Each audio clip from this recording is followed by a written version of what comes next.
সংবাদ সবাইকে স্বাগত জানাচ্ছি আমি ফিরোজ তোহা। শুরুতেই সংবাদ শিরোনাম। শুরুতেই জানাবো এই মুহূর্তে হাতে পাওয়া সর্বশেষ গুরুত্বপূর্ণ সংবাদ। বিএনপির উপজেলা নির্বাচন বর্জনের সিদ্ধান্তে হতাশ কূটনৈতিক পাড়া। বিএনপি জাতীয় সংসদ নির্বাচনের মতো উপজেলা নির্বাচনও বর্জন করেছে। দলের স্থায়ী কমিটির সভায় এ ব্যাপারে সিদ্ধান্ত নেওয়া হয়েছে। যারা উপজেলা নির্বাচনে চেয়ারম্যান পদে প্রতিদ্বন্দ্বিতা করবে তাদের বিরুদ্ধে চরম শাস্তিমূলক ব্যবস্থা গ্রহণ করা হবে। এবারে জানাবো যুবদলের কেন্দ্রীয় কমিটি ভাঙার দাবিতে রাজধানীতে পদবঞ্চিতদের বিক্ষোভ মিছিল। জানাবো এমপি মন্ত্রীদের সৌজন্যে জটিলতা আওয়ামী লীগে। উপজেলা পরিষদ নির্বাচনে অংশ নিতে পারবে না আওয়ামী লীগের স্থানীয় এমপি মন্ত্রীর স্বজনরা। এ বিষয়ে দলীয় সভাপতি প্রধানমন্ত্রী শেখ হাসিনার কঠোর নির্দেশনা সংশ্লিষ্টদের জানিয়েছেন বিভাগীয় দায়িত্ব প্রধানের নেতারা। নির্বাচন থেকে সরে দাঁড়ানোর আহ্বানের পাশাপাশি নির্দেশনা না মানলে কঠোর সাংগঠনিক ব্যবস্থা নেবারও হুঁশিয়ারি দিচ্ছেন তারা। এদিকে থাইল্যান্ডের প্রধানমন্ত্রী সেট্রা থাবিসিনের আমন্ত্রণে প্রধানমন্ত্রী শেখ হাসিনা আগামী 24 থেকে 29 এপ্রিল ব্যাংককে সফর করবেন। এই সফরে দুই দেশের মধ্যে 5 চুক্তি সমঝোতা সই হবে। জানিয়ে দেব ভারত থেকে আরও দূরে সরবে মালদ্বীপ। ইন্ডিয়া আউট স্লোগান তুলে মালদ্বীপের প্রেসিডেন্ট নির্বাচনে জয়ী হয়েছিলেন চীনপন্থী মোহাম্মদ মইজুব। সেই মইজুর দল পিপলস ন্যাশনাল কংগ্রেস দেশটির সংসদ নির্বাচনে বড় জয় পেয়েছে। এর জেরে মালদ্বীপের রাজনৈতিক পরিসরে মইজুর হাত আরও শক্ত হয়ে গেল। এবং সর্বশেষ জানাবো আন্তর্জাতিক সংবাদ। যুদ্ধের মধ্যেই ইসরায়েলের সামরিক গোয়েন্দা প্রধানের পদত্যাগ। সোমবার ইসরায়েলের সামরিক বাহিনী এক বিবৃতিতে এ তথ্য দিয়েছে। এতক্ষণ শিরোনাম শুনছিলেন, এবার বিস্তারিত। প্রিয় দর্শক, আপনি যদি এই চ্যানেলে নতুন হয়ে থাকেন, ভিডিওটি দেখতে দেখতে চ্যানেলটি সাবস্ক্রাইব করে আমাদের সঙ্গেই থাকুন। আর এই ভিডিও সম্পর্কে আপনি আপনার মূল্যবান মতামতটি কমেন্ট বক্সে জানিয়ে দিন। আর হ্যাঁ প্রিয় দর্শক, জানিয়ে দিন ভিডিওটি কোথা থেকে দেখছেন। বিএনপির উপজেলা নির্বাচন বর্জনের সিদ্ধান্তে হতাশ কূটনৈতিক পাড়া। বিএনপি জাতীয় সংসদ নির্বাচনের মতো উপজেলা নির্বাচনও বর্জন করেছে। দলের স্থায়ী কমিটির সভায় এ ব্যাপারে সিদ্ধান্ত নেওয়া হয়েছে। যারা উপজেলা নির্বাচনে চেয়ারম্যান পদে প্রতিদ্বন্দ্বিতা করবে তাদের বিরুদ্ধে চরম শাস্তিমূলক ব্যবস্থা গ্রহণ করা হবে। আজীবনের জন্য তাদেরকে বহিষ্কার করা হবে বলেও দলের পক্ষ থেকে জানানো হয়েছে।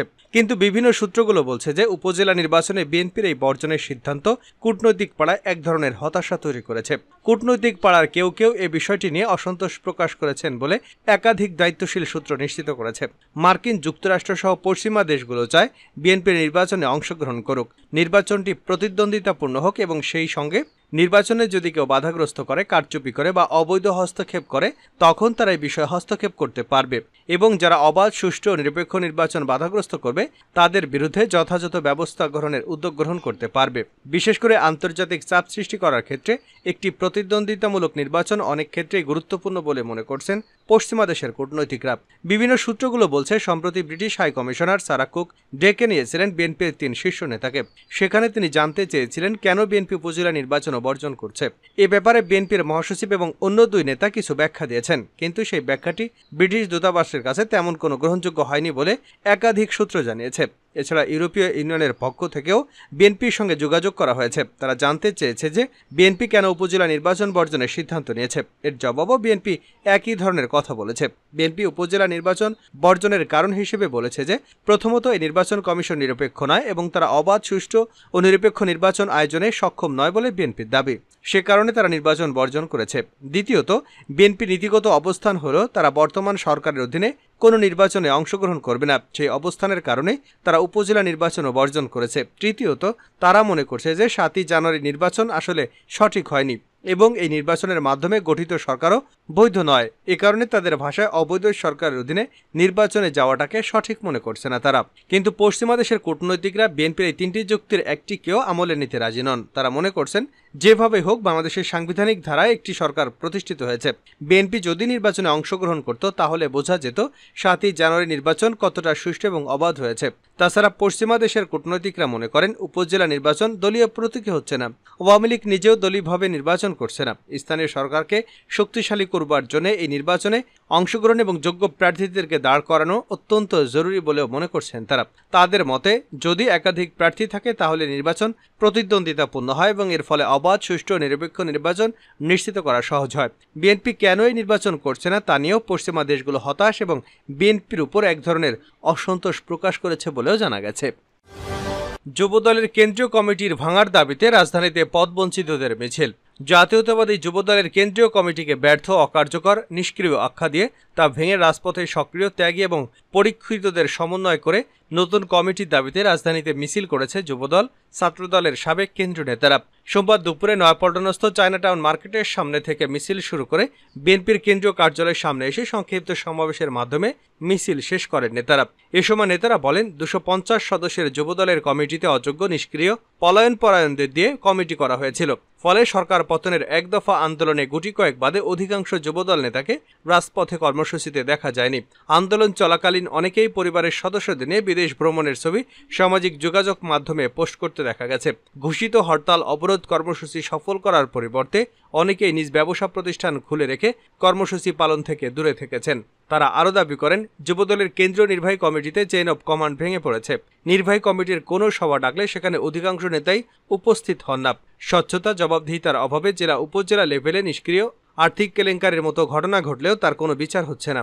এক কথায় বর্তমান যুবদল কমিটি অকার্যকর হয়ে পড়েছে। এমত অবস্থায় বর্তমান কমিটি ভেঙে নতুন কমিটি করার দাবি জানান। উক্ত সমাবেশে বক্তব্য রাখেন যুবদলের কেন্দ্রীয় নির্বাহী কমিটির সাবেক সহ সাধারণ সম্পাদক আতিকুর রহমান আতিক সহ আরও অনেকে। এমপি মন্ত্রী স্বজন নিয়ে জটিলতা আওয়ামী লীগে। উপজেলা পরিষদ নির্বাচনে অংশ নিতে পারবে না আওয়ামী লীগের স্থানীয় এমপি মন্ত্রী স্বজনরা। এ বিষয়ে দলীয় সভাপতি প্রধানমন্ত্রী শেখ হাসিনার কঠোর নির্দেশনা সংশ্লিষ্টদের জানিয়েছেন বিভাগীয় দায়িত্বপ্রাপ্ত নেতারা। নির্বাচন থেকে সরে দাঁড়ানোর আহ্বানের পাশাপাশি নির্দেশনা না মানলে কঠোর সাংগঠনিক ব্যবস্থা নেবার হুঁশিয়ারি দিয়েছেন তারা। তৈরি করেছেন তালিকাও। তবে দলের কঠোর অবস্থানের পরও নির্বাচন থেকে সরতে নারাজ অনেকেই। তারা সামনে আনছেন নানা যুক্তি। কেউ বলছেন স্বজন বলতে শুধু পরিবারের সদস্য বোঝানো হয়েছে, আবার কারো দাবি তারা এমপি মন্ত্রীদের দুঃসম্পর্কের আত্মীয়। তাছাড়া অনেকেই আছেন যারা আগেও জনপ্রতিনিধি এবং দলের গুরুত্বপূর্ণ পদে ছিলেন বা আছেন। এমন পরিস্থিতিতে এমপি মন্ত্রী স্বজন বলতে কাদের বোঝানো হয়েছে এ বিষয়ে সুনির্দিষ্ট ব্যাখ্যা না থাকায় তৈরি হয়েছে জটিলতা। আওয়ামী লীগের বিভাগীয় দায়িত্বপ্রাপ্ত নেতারাও স্বজনদের ব্যাখ্যা এবং নিকটাত্মীয় সীমা নিয়ে ভিন্ন ভিন্ন মতের কথা জানিয়েছেন। কেউ বলছেন স্বজন বলতে সন্তান, স্ত্রী, ভাই বোন, ভগ্নিপতি, শ্যালক শ্যালিকা ইত্যাদিকে বোঝানো হয়েছে। আবার কারো কারো মতে আত্মীয় স্বজন বলতে প্রথমত বোঝায় ফার্স্ট ব্লাড অর্থাৎ ছেলে মেয়ে, স্ত্রী, ভাই বোন। আবার কেউ বলছেন সবকিছুর সংজ্ঞা নির্ধারণ করা যায় না। নির্বাচনে তাদের দলের মূল যে স্পিরিট, নির্বাচনে যেন কেউ প্রভাব বিস্তার করতে না পারে, নির্বাচন যেন অবাধ, সুষ্ঠু ও শান্তিপূর্ণ হয়, সেই লক্ষ্যে বাস্তবায়নে কাজ করছেন তারা।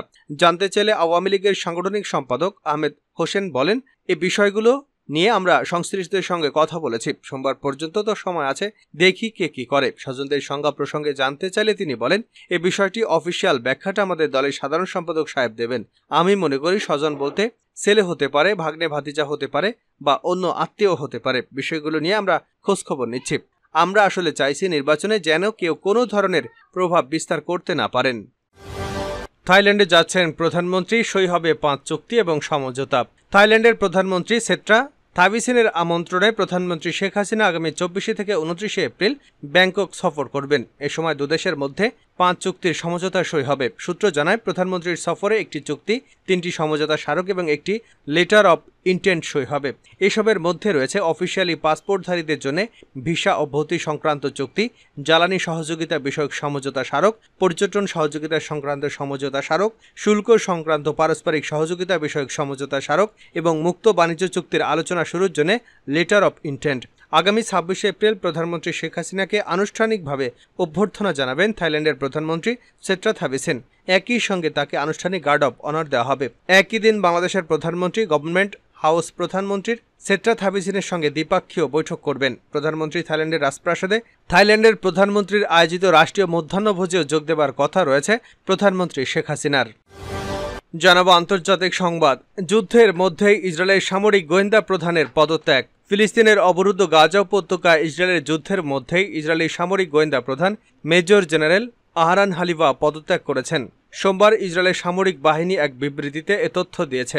বিবৃতিতে ইসরায়েলি সামরিক বাহিনী বলছে, মেজর জেনারেল আহরান হালিভা সামরিক গোয়েন্দা প্রধানের পদ থেকে পদত্যাগ করেছেন। নতুন একজন দায়িত্ব গ্রহণের সঙ্গে সঙ্গে তিনি এ পদ থেকে সরে দাঁড়াবেন।